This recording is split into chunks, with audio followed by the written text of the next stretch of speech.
আমি আপনার কাছে এটা আমার রিকোয়েস্ট আর কি।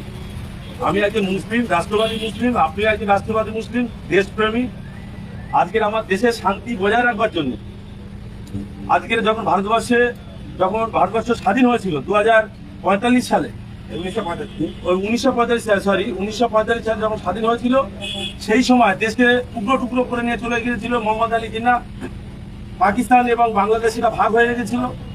আমরা যারা রাষ্ট্রপ্রেমী মানুষ, আমরা প্রত্যেকে এই ভারতবর্ষে আছি, হিন্দু মুসলমান উভয়ে, কোনো বিশৃঙ্খল, কোনো অরাজকতা কোনো তৈরি হয়নি।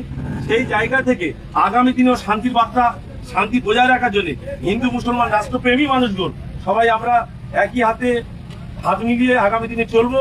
আমার রিকোয়েস্ট, যেটা আপনার দোকানে আসার উদ্দেশ্য, এই গোমাংসটা আমার ধর্মে আমরা খাই, ইসলাম ধর্মে যারা আছে প্রত্যেকে খায়, সেটা না, যে রুচিতে আছে সে খায়।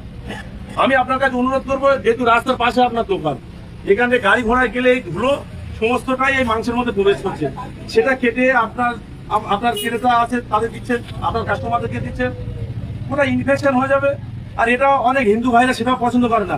আমি চাইবো যে আমার এইটা থেকে সে তার কষ্ট পাক, বা তার শরীরের মাংস বিক্রি করে, আমরাও চাইবো যে সে সবসময় এরকম ধরে টেঙ্গে রাখবে, সেটা আমরা দেখবো, সেটা আমরা কষ্ট পাবো। অতএব সবাইকে সেফটি ভাবে থাকার জন্য, সবাইকে শান্তিতে বজায় রাখবার জন্য এইটা একটা কাঁচের ব্যবস্থা করবেন, যাতে ধুলোবালি না লাগে। খাদ্য তো আমরা খাবো, তাতে ধুলোবালি না লাগে এবং ইনস্পেকশন না হয়, সেদিকে আপনার যাতে আমরা বিলম্ব অনুরোধ, একটু সংস্কৃতি বজায় রাখার জন্য একটু কাজ দেওয়ার ব্যবস্থা করবেন। আপনাকে জোর জুলুম করছি না, আপনাকে ভাববার জন্য অনুরোধ করছি। হ্যাঁ, সময় দিন 10-15, 1 মাস সময় নেন, 1 মাসের মধ্যে যাতে হয় সেই ব্যবস্থাটা করুন বাবা।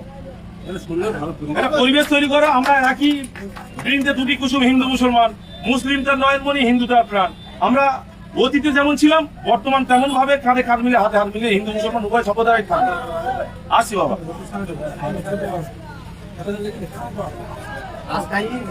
কোনো ব্যাপার নেই।